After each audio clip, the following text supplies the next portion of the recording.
Hello दोस्तों, मेरा नाम योगेंद्र कुमार है। यूपीपीएससी वाला चैनल पर आप सभी का स्वागत है। जैसे आप लोग जानते हो कि हर देश में कुछ ना कुछ समस्याएं होती हैं, वैसी समस्या हमारे देश में है और उन समस्याओं में सबसे बड़ी समस्या है बेरोजगारी। अभी एक रिपोर्ट आया है, ये इस रिपोर्ट के बारे में आपने सुना होगा, न्यूज़ में बहुत ज़्यादा एक समझ सकते हो, बहुत ज़्यादा इसकी बातें हो रही हैं कि इस रिपोर्ट का नाम क्या है, इंडिया एम्प्लॉयमेंट रिपोर्ट 2024। ये रिपोर्ट किसने जारी की है, इसके बारे में आपको पता होना चाहिए। इस रिपोर्ट को निकालने वाले दो ऑर्गेनाइजेशन हैं, दोनों लोगों ने मिलकर दोनों दोनों ऑर्गेनाइजेशन ने इसको मिलकर निकाला है। वो क्या है, institute for human development ISD ने निकाला है। दूसरा क्या है, इंटरनेशनल लेबर ऑर्गेनाइजेशन आईएलओ, जिसको आप सभी लोग बहुत अच्छे से जानते हैं। इस रिपोर्ट में सबसे बड़ी बात क्या बताई गई है, इस रिपोर्ट में बताया गया है कि आप समझ सकते हो कि इंडिया में जो युवा हैं, जो यूथ हैं, यूथ में आप देखोगे बहुत ज्यादा बेरोजगारी है, बहुत ज्यादा बेरोजगारी। कितने परसेंटेज बेरोजगारी है आप समझ सकते हो कि आप इस रिपोर्ट में यह बताया गया है कि 83% जो हमारे युवा हैं वो बेरोजगार हैं। तो पहले यह पता होना चाहिए कि हम देखते हैं कि लेबर पार्टिसिपेशन की बात करते हैं, उसमें से जो बेरोजगार लोग हैं, उस बेरोजगार लोगों में 83% लोग जो बेरोजगार हैं वो हमारे यूथ हैं। तो ये बहुत बड़ी समस्या है। तो देखेंगे इसके बारे में क्या क्या और इस रिपोर्ट में बताया गया है, आगे देखते हैं। तो ये सबसे बड़ी बात है कि भारत के बेरोजगार कार्यबल में लगभग 83% जो बेरोजगार जो लोग हैं वो युवा हैं। अब इस रिपोर्ट को आप देखोगे, पहले हम ये देख लेते हैं कि बेरोजगारी क्या होती है। तो बेरोजगार उसको बोलते हैं, हम देख लेते हैं कि अनएम्प्लॉयमेंट क्या होता है, अनएम्प्लॉयमेंट रेट क्या होता है। थोड़ा सा इस कंसेप्ट को जान लेते हैं कि हमारे पास, मान लेते हैं कि जो वर्किंग पॉपुलेशन है, तो जो वर्किंग पॉपुलेशन होती है उसका आपको पता होगा कि इंडिया में जो वर्किंग पॉपुलेशन होती है, वो वर्किंग पॉपुलेशन की हम बात करें तो ये 15 साल से लेके 15 ईयर्स से लेके जिनकी उम्र 15 साल हो गई है से लेके 59 साल के एज तक को आप समझ सकते हो क्या बोलते हैं, वर्किंग एज बोलते हैं। 59 ईयर्स ओल्ड जो पर्सन होते हैं उनको क्या बोलते हैं, वर्किंग एज आप मानते हैं। अब हमारे जो यंग कौन होते हैं, यूथ कौन होता है, यूथ की हम डेफिनेशन करें तो इंडिया में जो माना जाता है 15 ईयर्स ओल्ड से लेके आप समझ सकते हो वो 29 ईयर्स ओल्ड की बात करते हैं।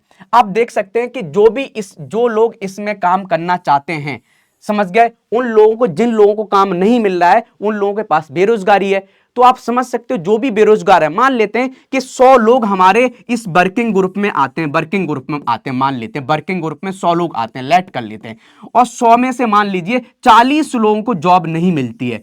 40 लोग ऐसे जिनको जॉब नहीं मिलती है, 40 में से आप समझ सकते हो 83% जो है, 83% जो लोग इसमें से होंगे, 83% जो लोग हैं वो इस ग्रुप के हैं। तो समझ सकते हो जो भी बेरोजगार लोग हैं उसमें से 83% हमारे यूथ हैं, जिनकी उम्र है 15 से लेकर 29 ईयर्स। ये बहुत बड़ी एक बहुत भयंकर, आप समझ सकते हो, एक बहुत एक दुख की बात है कि हमारे जिनके पास बहुत ज्यादा एनर्जी होती है, जो काम करना चाह रहे हैं, जो हमारे युवा हैं जिनके पास बहुत ज्यादा एनर्जी है, उनको कोई काम ही नहीं है। अब देखेंगे इस रिपोर्ट में और क्या बताया गया है। दूसरा इसमें बताया गया है कि हम बात करें लेबर फोर्स पार्टिसिपेशन जो रेट है, वर्कर पॉपुलेशन रेशियो जो होता है, समझ गए, अनएम्प्लॉयमेंट रेट सोर्स जो है, आप देखोगे कि 2000 में जो हम बात करते हैं, 2000 में जो हम देखेंगे कि जो बेरोजगारी थी 2000 में थोड़ी कम थी, लेकिन ये 2018 तक आप समझ सकते हो बहुत बढ़ गई थी। मींस इन्होंने एक ग्राफ दिखाया था कि आप देखोगे कि एम्प्लॉयमेंट जो रेट था वो 2000 में, आप समझोगे एम्प्लॉयमेंट 2000 में बहुत ज्यादा था, फिर एम्प्लॉयमेंट घटता गया और ये 2018 में बहुत ज्यादा घट गया, इन्होंने ऐसा बताया। फिर 2019 में थोड़ा सही होने लगा है। तो सबसे ज्यादा जो बेरोजगारी थी वो ये बता रहे, इस रिपोर्ट में बताया गया है कि 2018 में सबसे ज्यादा बेरोजगारी थी, ये इस डेटा में बताया गया। ये आपको समझ में आ जाना चाहिए। अब हम एक चीज और देख लेते हैं, ठीक है। इसमें क्या है कि बेरोजगारी आप देखोगे, जैसे यूथ में बेरोजगारी बढ़ी है, कैसे बढ़ी है, जैसी जैसे एजुकेशन का लेवल बढ़ा है वैसी वैसी बेरोजगारी बढ़ना स्टार्ट हो गई है। कहने मतलब जैसे जैसे लोगों ने पढ़ाई करना स्टार्ट किया है, हमारा लिटरेसी रेट बढ़ा है, बेरोजगारी बढ़ी है, पॉपुलेशन बढ़ी है, लोग हर साल बहुत ज्यादा आप ग्रेजुएशन करके निकलना है, लेकिन उस रेशियो में हमारे पास क्या है, एम्प्लॉयमेंट जनरेशन नहीं हुआ है। तो इस रिपोर्ट में बहुत अच्छे से दिखाया गया है। तो इस डेटा को आप कहीं पर भी किसी एग्जाम में आप यूज कर सकते हो, कोई भी चाहे एग्जाम हो, चाहे आप आपको अनएम्प्लॉयमेंट के ऊपर कोई क्वेश्चन पूछा जाता है मेंस में, तो आपको अच्छे से याद कर सकते हैं आप इसको। और देख लेते हैं इस रिपोर्ट की हम बात करें, कार्य की प्रगति देख लेते हैं। हम बात करें कि जो आप देखो, जो भी हम आज जो लोग मैक्सिमम जो लोग काम कर रहे हैं वो क्या है, इनफॉर्मल वर्क काम कर रहा है।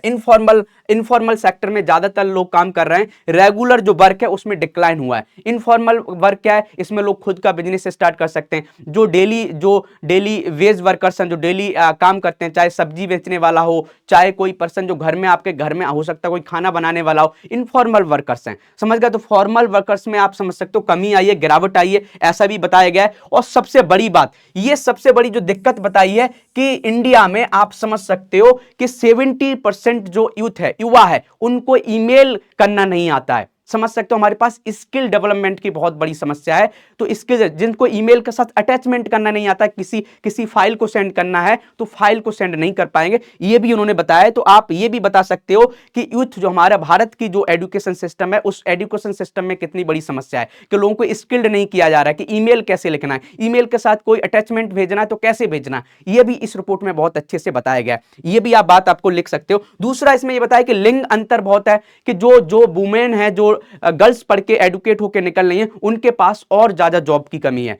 हम बात करें मेल में तो जॉब की चांसेस बहुत ज्यादा हैं, लेकिन फीमेल में बहुत ज्यादा कम। और क्या चीजें बताई गई इस रिपोर्ट में, यह भी बताया गया है कि जो एसटी लोग हैं, शेड्यूल कास्ट है या शेड्यूल ट्राइब है, उनके पास और ज्यादा समस्याएं और ज्यादा अनएम्प्लॉयमेंट रेट है। एक डेटा इन्होंने और बताया था, उसको मैं बताना चाहता हूं। इन्होंने यह बताया था कि 2000 की हम बात करें, ईयर 2000 की बात करें, 2000 की बात करें तो 2000 में हम बात करें तो आप देखोगे जो हमारे यूथ थे, जो हमारा यूथ था, उसके पास जो अनएम्प्लॉयमेंट रेट था, अनएम्प्लॉयमेंट जो रेट था वो था 35.2%। लेकिन यही हम बात करें 2022 की बात करें तो 2022 में यह अनएम्प्लॉयमेंट जो रेट है, वो अनएम्प्लॉयमेंट रेट है, वो आप समझ सकते हो 65.7% हो गया। कहने का मतलब है लगभग डबल हो गया। तो इस डेटा को भी आप यूज कर सकते हो कि 2000 में जो अनएम्प्लॉयमेंट जो रेट था, जो हमारा युवा में जो अनएम्प्लॉयमेंट रेट था, वो कितना था 35.2%। लेकिन अब जो हमारे यूथ हैं, यूथ क्या है हमारा 25 से लेके 29 साल की जो एज के लोग हैं, आप समझ सकते हो उसमें अभी जो अनएम्प्लॉयमेंट रेट है वो 65.7% है। इस डेटा को आप बहुत अच्छे से यूज कर सकते हो। तो ये इन्होंने बहुत अच्छे से दिखाया था। जैसे हम बात करें महिलाओं में इतने परसेंटेज आप बेरोजगारी, आप समझ सकते हो 76.7%। इसको भी आप यूज कर सकते हो अच्छे से। और क्या बात की गई इस रिपोर्ट ने, कुछ ऐसे 5 की एस्पेक्ट्स बताए थे कि हमें इंडिया में जरूरत क्या है, कैसे हम अनएम्प्लॉयमेंट को कम कर सकते हैं, क्या क्या गवर्नमेंट को क्या क्या इनिशिएटिव लेने चाहिए। तो आप उसमें बहुत अच्छे से लिख सकते हो कि इस रिपोर्ट में कार्रवाई के लिए 5 प्रमुख नीतिगत क्षेत्र पर प्रकाश डाला गया है। वो कौन कौन सी बातें? पहली बात तो क्या है कि हमारी सरकार को रोजगार सृजन को बढ़ावा देना चाहिए। ऐसे ऐसे सेक्टर्स पर ध्यान देना चाहिए जहां पर हम अपनी जो हमारे यूथ हैं, जिन्होंने ग्रेजुएशन कर लिया है, उन लोगों को हम उनकी एनर्जी को यूज कर सकते हैं। आपको पता भी है कि जैसे भारत के बारे में जानते हो कि भारत जाना जाता है कि 60% जो पॉपुलेशन है इंडिया की, वो 35 साल से कम एज की है। तो 35 साल के लोगों के पास बहुत ज्यादा एनर्जी होती है। तो उस एनर्जी को सही जगह हमें यूटिलाइज करना चाहिए। कहते ना हमारे पास जो डेमोग्राफिक डिवाइडेंड है, उसको हमें तभी यूटिलाइज कर पाएंगे जब हमारे पास काम होगा। नहीं काम होगा तो वो एनर्जी फिर क्या हो, गलत तरीके से कहीं दूसरे कामों में निकलेगी। चाहे हमारा जो युवा होगा वो चाहे ड्रग्स लेना यूज कर देंगे, चाहे वो क्राइम में लिप्त हो जाएंगे। तो समझ गए। तो उस एनर्जी को सही जगह से कैसे यूटिलाइज करें, तो ऐसे सेक्टर्स पर हमें ध्यान देने की जरूरत है जहां पर जॉब्स क्रिएट हो, चाहे वो मैन्युफैक्चरिंग सेक्टर हो, चाहे सर्विस सेक्टर हो, चाहे कौन सा भी सेक्टर हो, उस सेक्टर में हमें जॉब क्रिएट करने की जरूरत है। दूसरा क्या है कि हम बात करें इंप्रूव एम्प्लॉयमेंट क्वालिटी, कि जब कहीं पर किसी पर्सन को एम्प्लॉयमेंट मिलता है तो वहां क्वालिटीज अच्छी होंगी तो लोग जॉब को नहीं छोड़ेंगे।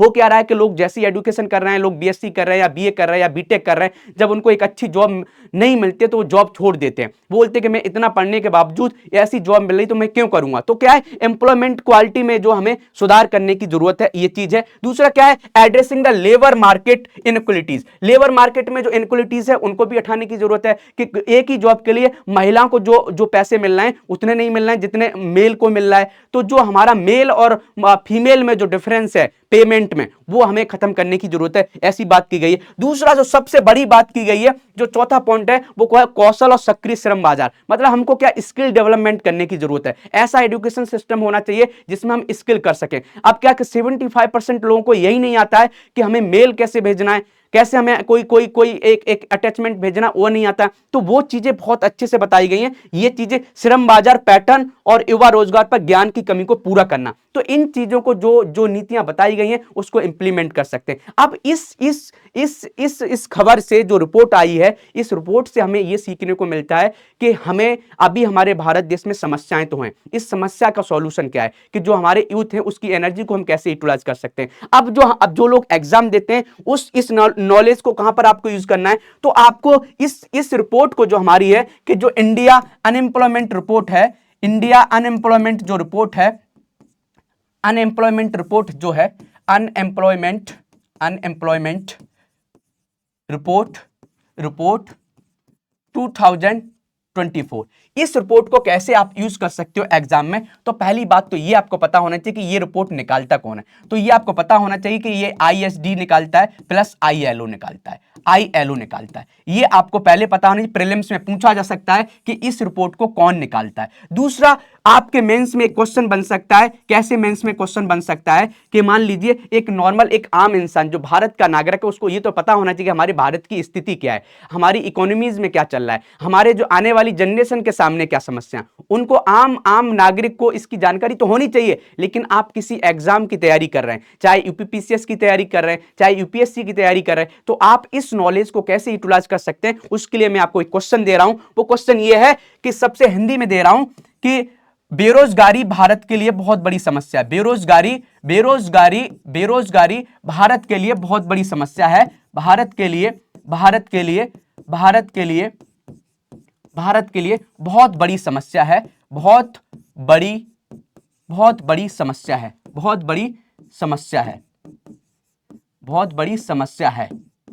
बड़ी समस्या है। टिप्पणी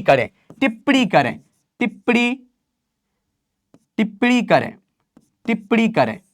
आप इसको लिखना है और इसको कैसे यूज करना है, जो भी इसके डेटा है उसको आप यूज करना है। क्या क्या इन्होंने पॉलिसीज दी हैं, हमारी इंडियन गवर्नमेंट क्या क्या इनिशिएटिव लेती है, चाहे हम बात करें PM कौशल योजना की बात करें, चाहे स्किल्ड इंडिया की बात करें, जो भी योजना उन सभी को आप इसमें लिख सकते हो। और लिख के आप कहां भेज सकते हो, मेरा एक टेलीग्राम चैनल है, हम उस टेलीग्राम की बात करें तो आप मुझे पर्सनली भेज सकते हो। जो भी मेरे पास टाइम होगा तो मैं उस पर आपके रिव्यू दे सकता हूं। टेलीग्राम क्या है, योगेंद्रा सर PW फैमिली, आप इस पर भेज सकते हो और इस रिपोर्ट को अच्छे से यूज कर सकते हो। ठीक है, पढ़ते रहिए। All the best.